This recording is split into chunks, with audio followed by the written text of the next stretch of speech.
Welcome to Inside the Huddle, and brought to you by Robo Athletics and powered by the Rolla Athletic Booster Club. I'm your host, Tom Brown, and today we're talking to former Bulldog multi-sport star, Faith Coates.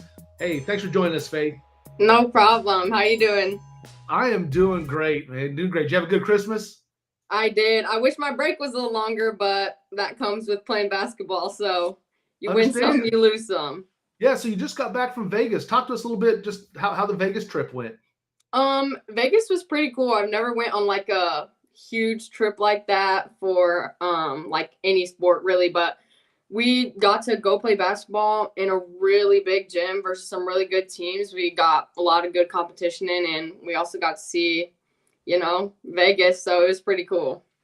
Yeah, definitely, man. Vegas can be a lot of fun, but again, like you said, having that experience of being out there, being in some gyms, new location, yeah, had to be a fun time for you. Yeah, I had to overcome a little adversity too because our travel days were not easy on us. We left at about 2 a.m. on the 27th, and we also played that same day, like 5-6 hours after we got there. So yeah, that makes a rough time. So you graduated last year, so you're in your first year of college. You're playing both soccer and basketball. So, yeah. So that's pretty crazy. So in high school, obviously you played soccer and basketball. Anything else that you played in high school? Nope, I didn't play anything else in high school or junior high. I played track. I don't really know how you say that, but whatever. And before that, I played softball for a really, really long time. But that's about it.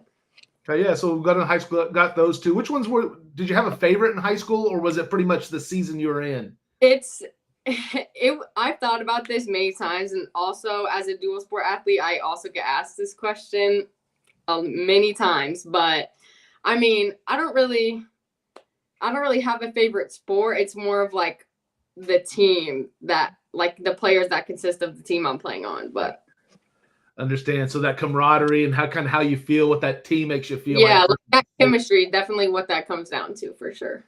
Oh, understand that. Yeah, definitely understand that. So as you're playing both sports in college, is that had you always intended to play both sports, or is that something that just kind of came about later on? So that's actually a funny story because originally I was not recruited to play soccer here like at all. Like I was not even touring here. Like I was looking to play soccer, and Talisha Washington, which is my basketball coach, like came up to me after we lost districts my sophomore year, and she was like, "Hey, like I love the way you play. Like I want you to play basketball for us. Like yada yada." And I was like, "Hey, like I don't really want to play basketball. Like I'm gonna go to college to play soccer. Like that's just wasn't in my goal, And then she kept hammering me about it, and then she was like, "Hey, I put in a word to the soccer coach for you," and I was like, come on, like, okay. So I was like, I'll visit, like, whatever. Visited here, went on a tour with the soccer coach, Coach Howe, and I also went on a tour with Coach T, and I loved it. So great. So was there any other schools you were looking at besides Westminster? I was looking at William Jewell. I was looking at a few places like close to like Kansas. I went to SEMO. I broadly like went to MSSU, but not like really like toured there. But I don't know. Once I went to Westmo, I was like, nice. This is the one. Nice. And so with all those schools too, you were thinking soccer again, right? Yeah. I was like, I'm definitely just going to college to play soccer. Like, wasn't even thinking about basketball, but here we are. Man, that's exciting. Yeah, definitely. So, so let's go jump into soccer real quick. So you had a great freshman campaign there in soccer. I believe all conference, right? Yeah. I want to say tied for the lead in scoring on the team, I believe. Yeah, I think me and Lauren Halmachek, which she's gonna graduate. So that was her last season, but I think we both had 6 apiece, and then she got all conference honors as well.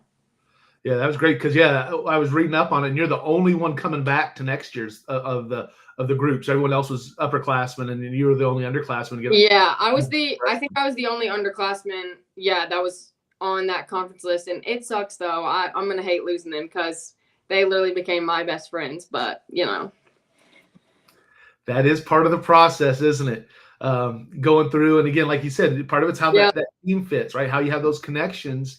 But again, as you go in college, and just same as high school, everything's a little bit different. And but you don't have that relationship like with high school. You come in as a freshman, well, you know the group ahead of you, right? You played with them and probably had some, soccer where the ages went across. And you're familiar with them. And now it's all brand new, and the group coming in is going to be brand new. Yeah, so, that's definitely the worst part. But so how'd the transition go to basketball? I mean, did the seasons overlap? And then again, how does that work out for you? So, soccer, like the postseason, I guess, like the tournament that you go through, it actually ends like a little bit like the first week of November is when that's over. So it actually didn't overlap. All I missed was like 2 scrimmages, I think, that were like off the books. But then we rolled right into basketball season. I had like a game the week after that. Like I had practice. It was pretty quick, but I'm used to that. I mean, in high school, I went straight from basketball right into soccer games. Like it's really nothing new. The only thing that was a little like weird was the fact that I was going from soccer to basketball instead of basketball to soccer because the seasons flip in college. So it was a little bit different getting in shape because usually basketball gets me right before I get into soccer, but it was not like that. So I had to run a little bit.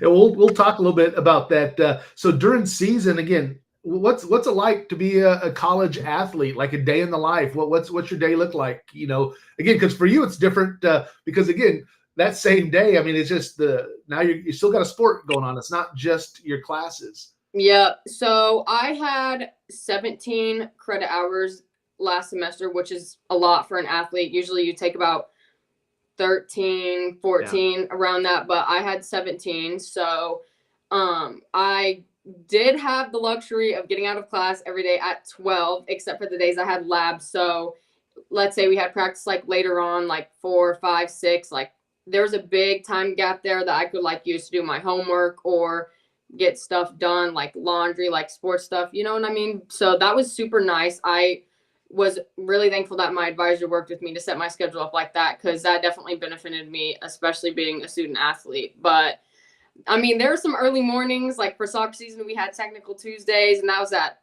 6:30 in the morning. So you get up, you go do technical Tuesday, which is like our conditioning, like fitness fundamental day, and then I mean, you roll right into class. So that was probably my least favorite day. I don't like getting up that early, but you gotta do what you gotta do. Yeah. Then how about for basketball then? What's the schedule like there for practices and how does that change up at all for you?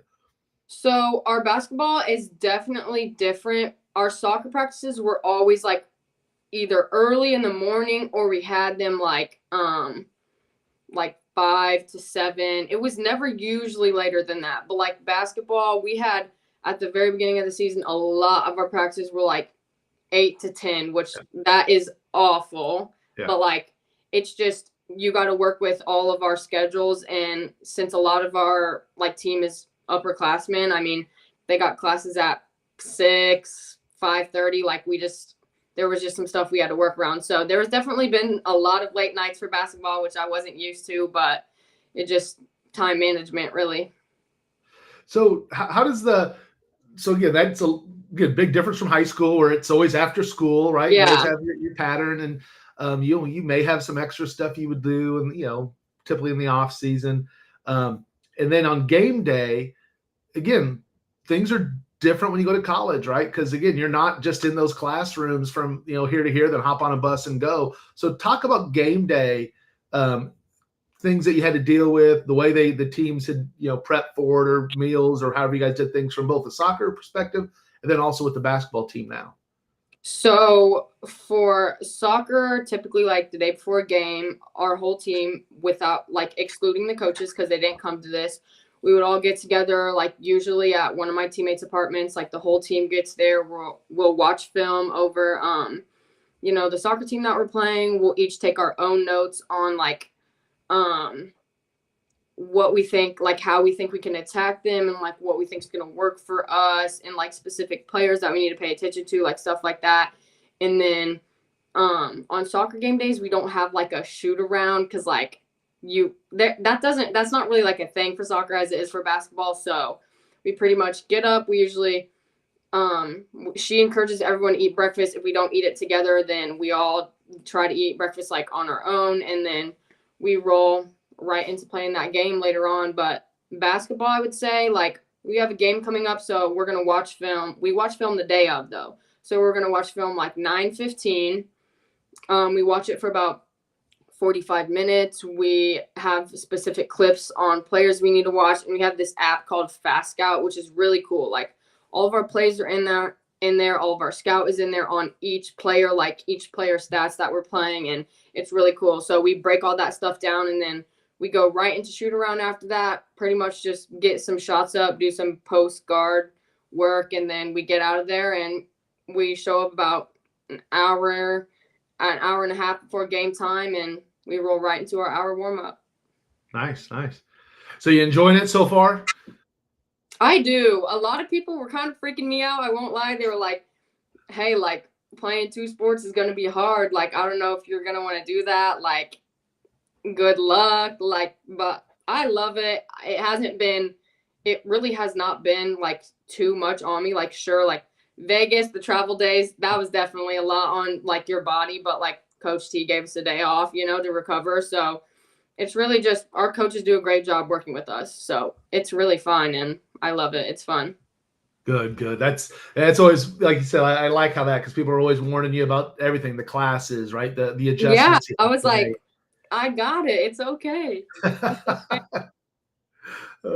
So what was the biggest change for you, making that jump from high school to college? So what did you find again, just maybe the most challenging or the biggest, the obstacle?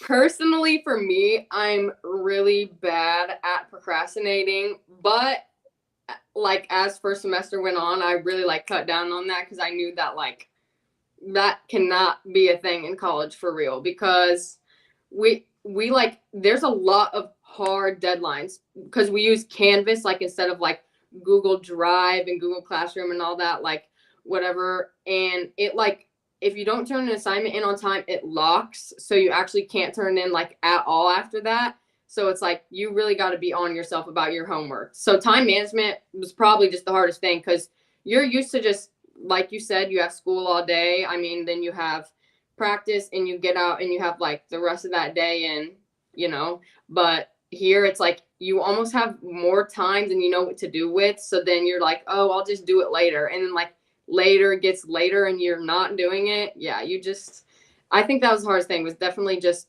being like, I guess, responsible in a way, but making sure that I'm on top of that at all times. Yeah, that makes sense. I know firsthand for me, that was again another one I had issues with, and I think most high school kids do, as they transition, because like you said, school's all structured. You have a lot more flexibility with the relationships you have. And you also have mom and dad there kind of behind you, reminding you on. Yeah, for sure. So what about with sports? What was the biggest challenge going from playing high school soccer? Again, you're part of a successful program in both high school soccer and high school basketball. What was the biggest challenge for you moving to the collegiate level? I think I have like two probably that are right up there with each other. And one is definitely like feeling your teammates out. Like some are quicker to learn how they play than others because, I mean, that's like a chemistry-based thing. You want to obviously know how your teammates play. So you not only can you help them, but like they can help you. And obviously that helps the team as a whole. But definitely figuring out how the players play in both sports. And then also getting used to like a different coaching style. Like Coach T's coaching style is very, very different from Coach Parker's. And that was probably the hardest thing for me to adapt to. And then soccer, it was like a little different, but like soccer, there's not like a whole lot you can change when it comes to that, just because it's, there's only so many like formations and you don't have like plays really, but basketball, that was definitely pretty hard to learn, especially coming in a little later and not having that whole postseason to, learn stuff. But Yeah. Yeah. So come back to high school then. What was your favorite memory from high school? Jessica, if you're watching this, I love you. But my favorite high school memory is probably whenever we won our holiday tournament, and me and Jessica both got all tourney team, and that was just such a special moment to me because me and Jessica have played basketball together like our entire lives, and for us to get the same award in the same tournament in our last year, that was just, I wouldn't have wanted it any other way. That's awesome. Yeah, Jessica Pritchett she's down at Evangel playing volleyball, right? Mm-hmm. And that's great. Yeah, big selection repeated again this year, so that was really awesome for the Lady Bulldogs. And so then, what's your biggest takeaway? So what you learned in high school, maybe again, not just in high school itself, but during your time at home with family or with friends, with coaches or regular, what was something that you took with you? You said, man, this is something I learned, kind of back in my hometown, and I'm using this with me is here in college. I think I feel like decision making, because there's been in high school, it was like reiterated so many times, like, don't post this, like, you need to make smart decisions. Like, obviously there's repercussions for like your actions, like blah, blah, blah, blah. But like, also that comes with college, like the higher you get into sports, also the higher the repercussion is for the decision you make. Like, for example, high school, like, let's say you were to get caught, doing something you weren't supposed to, posting something you weren't supposed to, like, it's whatever, like a suspension, like, I don't really know, but like pro athletes, like, that can be their job. Like, it's just really just being mindful, I feel like, about your surroundings, just what you're doing and when you're doing it, I feel like is definitely my biggest takeaway, especially because like you're up here like by yourself, so you just need to make smart decisions. Yeah, good life lesson, because again, that's like you said, that passes all the way through. That those things can haunt you later on, and again, learning that early, having it reinforced early, good thing to take with you. Favorite class in high school? Ooh, my favorite class in high school, I'm gonna have to go with both of my chemistry classes. Chem 1, all three of them actually. Chem 1, Chem 2, and AP Chem, because I love Miss Hammond and I also love Miss Anderson. Those were like my people when I was in high school. Those are my favorite classes to go to. You always love to have those shout outs for those teachers, man. Again, high respected teachers, both of them right there. What's your favorite class in college so far? Ooh, that is a tough question. I'm probably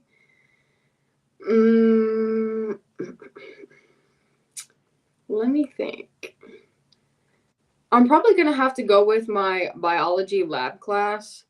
Like, it was long and there were some days I didn't want to go to, but we did some like pretty cool stuff in there, and like it wasn't like high school stuff, you know what I mean? Like, you're actually in a huge lab basically with like other people, and obviously like experiments, there's like a higher level of them, and you also have access to more things to do, like more extensive ones, and it was pretty cool. So cool. So is that what's your degree going to be in then?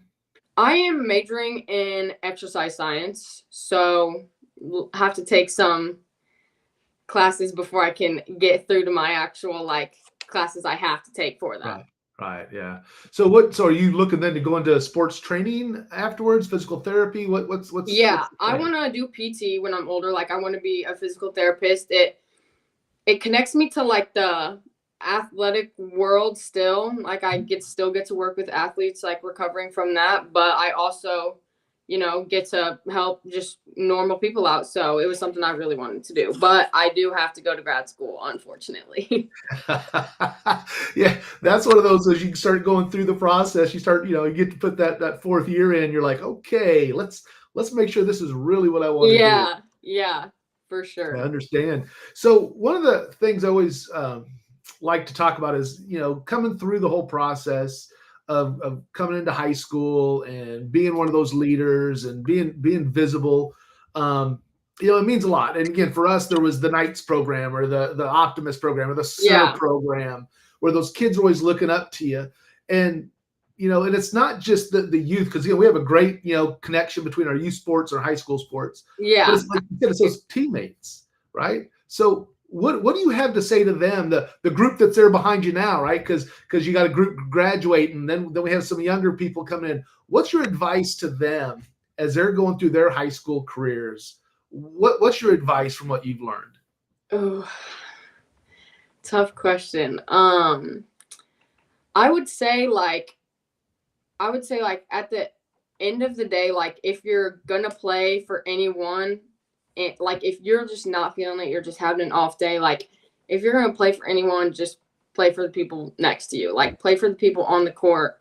Like you don't even have to play for yourself. Like you're just not feeling it that day, at least do it for them, because they're expecting that out of you. And I mean, everybody doesn't know what's going on in everyone's life. So, I mean, sometimes you just got to tough it out. But I mean, I would say just do it for your teammates. I feel like that's why we went as far as we did last year. And that's why we played so good last year. That was such a close knit group. Like, I don't think any other sports team that I've ever played on is ever going to be like that one. That's great. I love that because, again, it talks just about the hard work, the showing up. You're always present. You got that team around you. And, again, you can have off days, like you said. You can have days you don't feel right or something's wrong with you, but you can't let those people down that are next to you, right? Yep. And it's not about your parents. It's not even about, it's not about the coach, but it's those people that you're out there fighting with in those things. And I love that. That's a great testimony because, again, especially in today's world with these young kids coming up, and there's so much me, right? There's so many highlight films going up. There's so many things about especially now. Yeah, and that's a great lesson to kind of push back for people. Appreciate you sharing that. What was your favorite Christmas present? My favorite Christmas present was probably the gift cards that I got for this store that I'm about to go shop at after we get off this live. That's awesome. Well, you don't want to tell anybody who you might be buying a gift for or anything, but I wear a 2X, so I'll keep that in mind, Tom. All right. Well, hey, Faith, anything else you want to share out there with anybody? Just don't let anyone make up your mind for you, because there's a few times where I was really debating on, school, where I was going to go, like what I was going to play just because of what I was hearing. But at the end of the day, like you live one life and it's yours. So live it how you want, and wherever you want to go, whatever you want to do it. Awesome. Faith, man, thanks a lot for hanging out with us today. A lot of fun. Appreciate it. Really enjoyed watching you play sports in high school. Really happy for you for the success that you're having now in college. Best luck to you as you finish up this year through the basketball season. Thank you so much. It was good being on here. I'm glad that I could be a part of this. I keep up with them, so. All right, appreciate it. Well, for Faith Coates, I'm Tom Brown. Thank you for joining us on another episode of Inside the Huddle. Y'all take care.